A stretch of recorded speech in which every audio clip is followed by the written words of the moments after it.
Here we are in Dawson City, Yukon.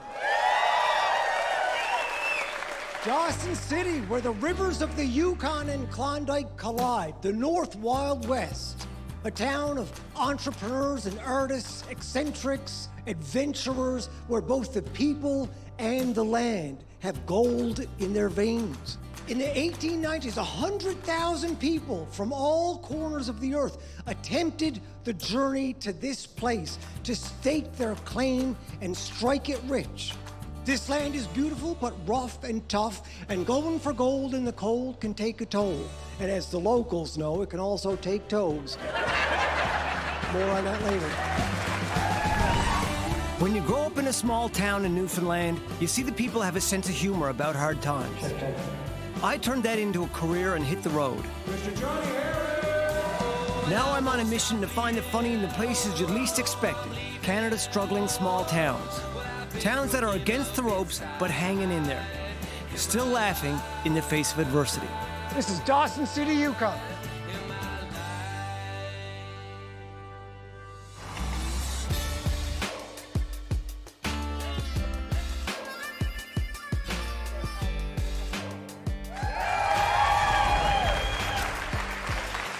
Dawson is, of course, the capital of the Klondike Gold Rush. Dawson was not only put on the map, it was put on the front pages of newspapers all around the world. And for a time, a brief time, but for a time, it was the most famous city on earth. I found out all about it when I got to dish the dirt on Dawson with interpretation coordinator Fred Awesome.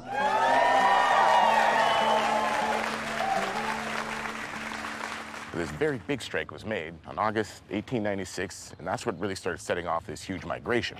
And it eventually grew into nearly 100,000 people. Everyone was ready to try their luck at Klondike gold mining. And for every experienced gold prospector, of course, there was 100 hungry fools. The journey was incredibly dramatic. Of those 100,000 people, something between 35 and 40,000 actually made it to the Klondike because of the many hardships on the way. They had no idea how far they had to go, really. They had to hump their gear up over the Chilkoot Pass, a treacherous mountain pass. You've all seen the pictures. One of the most iconic images of the gold rush is the stampeders struggling over that incline. And listen, I'm being absolutely historically accurate when I say, dude, you needed a ton of stuff. So many people were going up there half-cocked, the Northwest Mounted Police created an outpost. The Mounties said that you had to have 2,000 pounds of provisions to come into the territory, right? So that's all your tents, your food, your sacks of flour, your tools. So people with, visions of gold bars in their mind are humping gear over the Chilkoot Pass, which of course you're never going to do in one trip. They might have to do it 30 or 40 or more times by the time they're relaying their outfit over the pass. What would you do for a Klondike bar? Just about anything was available in Dawson, whether it's champagne, oysters, caviar. You had the money, you could have just about anything you wanted here in the Paris of the North. This place went from Dawson to Dawson City to the capital of the Yukon to the Paris of the North. I think that's crazy because at the same time, it's this, camp mining town. Your head's in the clouds, but your feet are in the mud. We'd be in this spot on this street, ankle deep in the muck in the summer of 1898. That's the Dawson dichotomy. I love to think about some guy going out for the night, got his best studs on, a pocket full of gold. He's like, I think I'll head to the Palace Grand Theater for a night of French champagne and oysters as he traipses through the mud and the horse shit. Once the news came to Dawson in the summer of 1899 of another gold strike in Nome, Alaska, within a week of that, about 8,000 people moved on. The rush was over, and thousands of people who had made this the Paris of the North took a French exit. There was a real shift in the methods as well as the amount of people it took to mine for gold. These hand miners working their claims, they were replaced by large machines like gold dredges, for example. Unfortunately, a lot fewer people means that Dawson was also a less exciting place to be. But here's the interesting thing. I think the suddenness of the end of the gold rush was, in a way, a blessing in disguise. Surely it cemented the legacy in time. the legacy upon which Dawson's tourism industry relies on so greatly. The 1890s, that was it, that's the theme, and it's worked well. It wouldn't be as good if you had mini booms all throughout. It's like, just imagine you're like, oh, 3rd Ave, all the buildings pay tribute to the 1890s. And then you turn on Queen Street, and all those pastel-colored split-level bungalows pay tribute to the mini boom of the 1970s. Wouldn't work.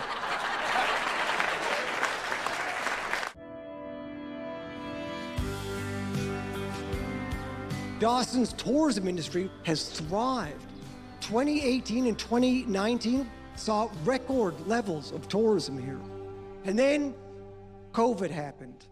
It takes hundreds of young seasonal workers to keep Dawson City's bars and hotels and casinos running every summer.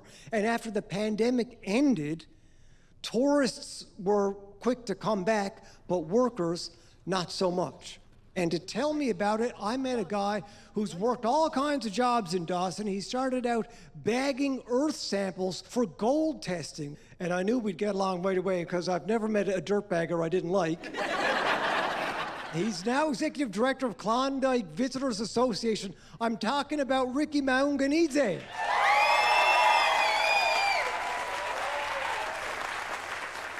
Majority of our folks are working in hospitality or tourism businesses, right? After COVID and trying to come back from COVID, it's been really tough. You know, the service industry staffing has been a problem everywhere. Ricky, explain to me why it has been vastly more problematic here in Dawson. You lost your word-of-mouth momentum. You call a mate, you say, I had a wonderful summer. You've got to come up here. It's the craziest place that I've ever been to. It's the most magical place I've ever been to. You sell it so well because it's true, right? And that's how organic our recruitment has been. The main thing that convinces young people to come here and work for a season is wild stories that they hear from friends who did just that. Ricky himself, that's how he ended up here. I was living in Mississauga at the time, and my buddies, they were sending me BBMs of these crazy times that they're having. He said he was in Mississauga. He was getting pictures sent to him of his friend who was butt naked on top of a mountain getting picked up by a helicopter. Had a bear spray explode on him, and so he had to get naked and sit on a mountaintop waiting to get picked up by a helicopter. So he's sending me all these stories. I'm like, obviously, that's where I need to be. And of course, first thing Ricky thinks is, oh man, I gotta get to Dawson. And he said, you know, the energy here among the people that come to work, he said, it's always a party. We don't stop partying until the sun goes down. In the summer, that never happens. Even if you're working until 2 o'clock in the morning and you come out, it's broad daylight. He said you could finish your shift at the bar at 2 a.m., and of course, it's still broad daylight. But that's the thing, like, it's way too easy to party here if the sun doesn't go down. Like, that's Mother Nature's way of telling you when to party or not. You could see somebody be like, oh man, that was a great party last week. I think I took off around 2. What about you guys? Oh man, we went, oh, it must have been at least 3 or 4, like, days. A few years of COVID, you lose those crazy stories. You lose your recruitment campaign. Majority of our operators were burnt out by the end of the season because they were doing everything. Right, so there's simply not enough people changing bed sheets and... Exactly. Right. You guys might try something that we've been doing in Newfoundland for a while, and we call it experiential tourism. It's like, come to Newfoundland, come out on a lobster boat and haul traps for a day. Real Newfoundland traps. Come to Dawson and live like the locals did during the Klondike Gold Rush. Oh, how those wily prospectors would make their own beds. And their own breakfasts.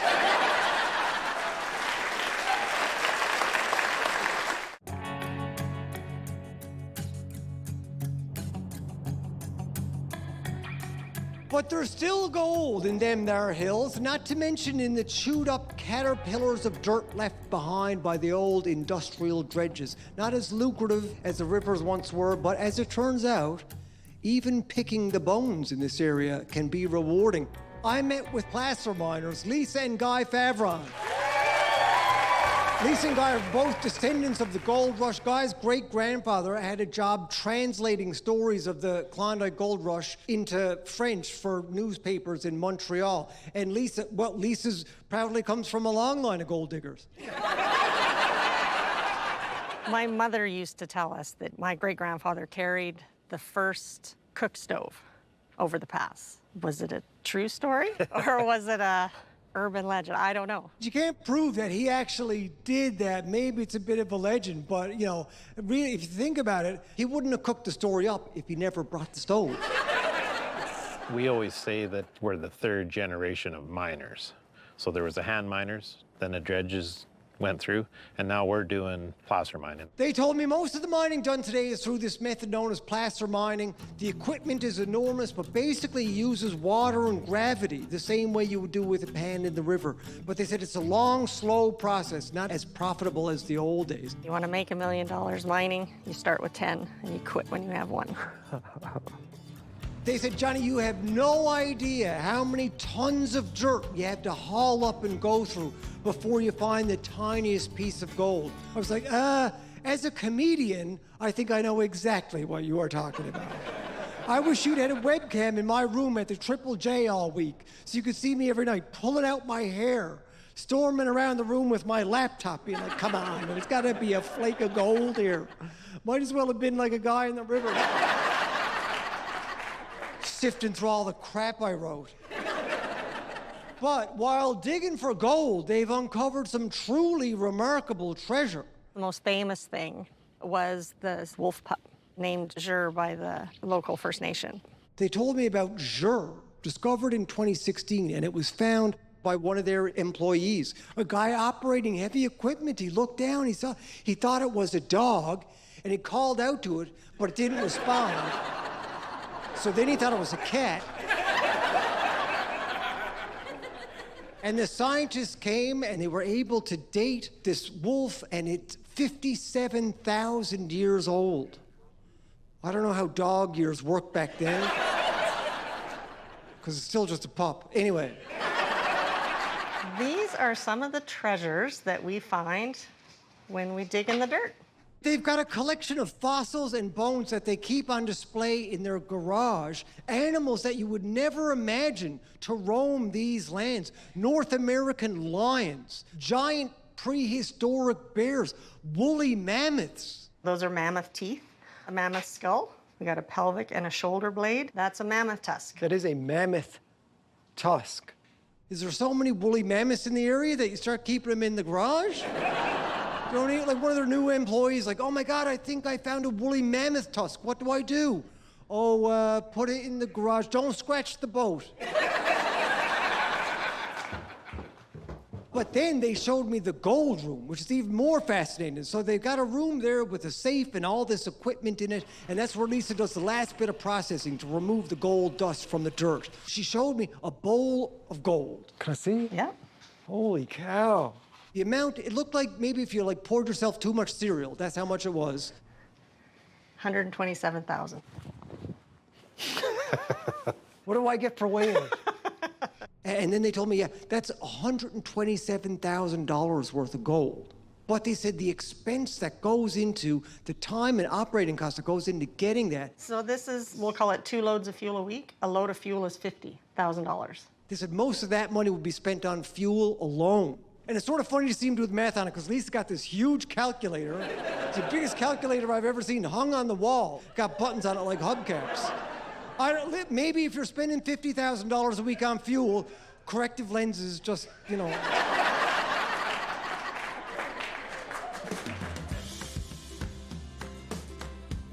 Next, I met an artist whose work is more about the journey than the destination. I had a chat with Jackie Olson. Jackie is, like myself, an incredible artist. Her works have been showcased across Canada, from Dawson to Edmonton to Gatineau. It really is about process for me, right? It's like that physical journey and in shaping that material that's in front of you. Jackie is a process artist. For her, it's more about the process than the destination, which is kind of the opposite, I guess, of my work. My work sort of really needs to be about the destination, right? If you want to hear about my flight from Whitehorse, I can tell you. But the first step in her process is prospecting the natural environment for materials that she can use in her art. I like to walk along the river. You know, I love to look for rocks, and I love to look for driftwood and roots, feathers, glass. I'm like the raven, right? Anything shiny, you know, it's like zoom in, pick it up. Jackie works a great deal with willow, which is sort of ironic because she said when she was a kid, that's what her and her brother got spanked with. Mom would be like, go get a willow, you're in trouble. And we'd be like, oh boy. You know, we're both out there crying and trying to pick the right willow. And she said there was a real strategy to choose in what, right? Because right away you think, oh, the smaller the better. The small one is like a whip, and the bigger one is like kadunk. It sounds to me like just picking the willow itself is enough. You don't need a spanking, that's a pain in the ass already. I've been looking for willow my whole life, I guess. To make her art, Jackie begins by making her own paper. It's a process of finding willow and then literally beating it to a pulp. And she got me to help her out with it. So we're mashing up this willow, and she said it's meditative work. This is like therapy, you know? It's physical. It's rhythmic and it's repetitive, and you're just beating on this willow. And so you really make that connection. I really see what she means, right? It's like, if that was the thing that hurt you as a kid, yeah. Like, I imagine how I'd get into it if I had, I don't know how many people here got a lot of wedgies, but if I had a pair of my own underwear there, and I was like, I can see I can really get into it.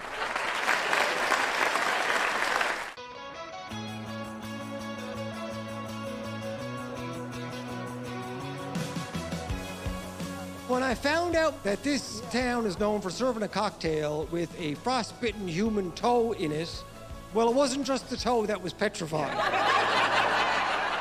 I sat down with local legend Terry Lee.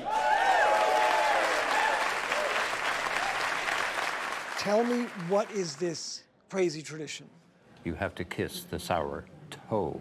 You can't bite it, chew it, stuff like that. You can't swallow it. Don't worry about that. The toe has been packed in rock salt. Basically, it's mummified. Like, it looks shriveled up and weird, but it is a human. It's not a representation. It is literally what it is. Downtown hotel, I'm not going to order a fuzzy navel. If I order a gin Ricky, do I have to kiss Ricky? Let me rephrase that. If I order a gin Ricky, do I get to kiss Ricky? Has anybody ever accidentally ingested a toe? Oh, yeah. The 5 have been swallowed. He told me about one guy who swallowed it for a lark. Took a slug of it and stood up and said, it's down. And I thought, the bastard swallowed it. He had to pay a fine, but he was willing to do it. And I said, oh my God, he swallowed the toe. I said, what kind of impact would that have on your system? So if somebody swallows a toe, it goes through you like salt pork through a seagull. He said, Johnny, that would go through you like salt pork through a seagull. And I said, and that would be like... Anyway, turns out not so bad is what it is. So where do you source yourself another human toe? We usually get them through wills, but we also get them through living people that donate them. So we get them from death, diabetes, gout, chainsaws, that sort of thing. So if anybody here wants to make a donation, just fill out your toner card. They gotta get him quick, he said, you know, because between when somebody dies and then they're buried or cremated, and I said, so what, they just snip him off at the morgue? And he laughed at me then, and he said, yes. You can drink it fast, you can drink it slow, but your lips must touch this gnarly toe. Anyway, I went for it, all right? I'm used to putting my foot in my mouth. How bad could it be? Here we go. A dark, purpley, petrified, severed toe from the foot of God knows who.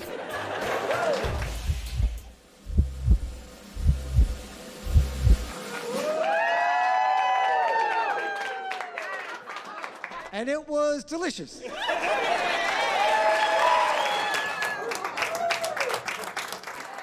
I had it in a drop of rye whiskey, and you know what? It really brought out the corn.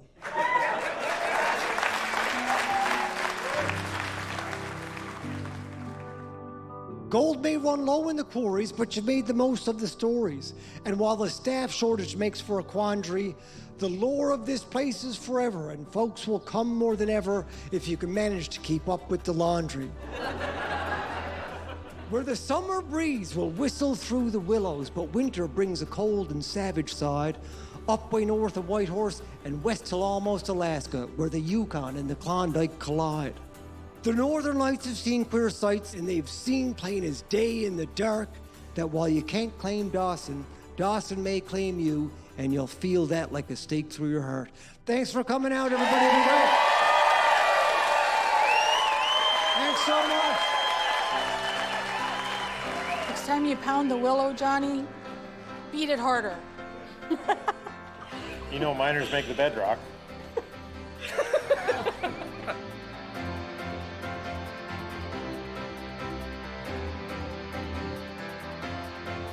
Well, thanks, Johnny, for putting the Gin Ricky on the map. That should now be the official Dawson drink. Have a gin and a Ricky. I don't know if your camera caught this, but a bird poop on my hand. That's good luck.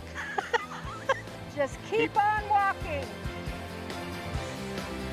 Johnny, I haven't seen them. I don't want to see them. But if we could have your toes. Great.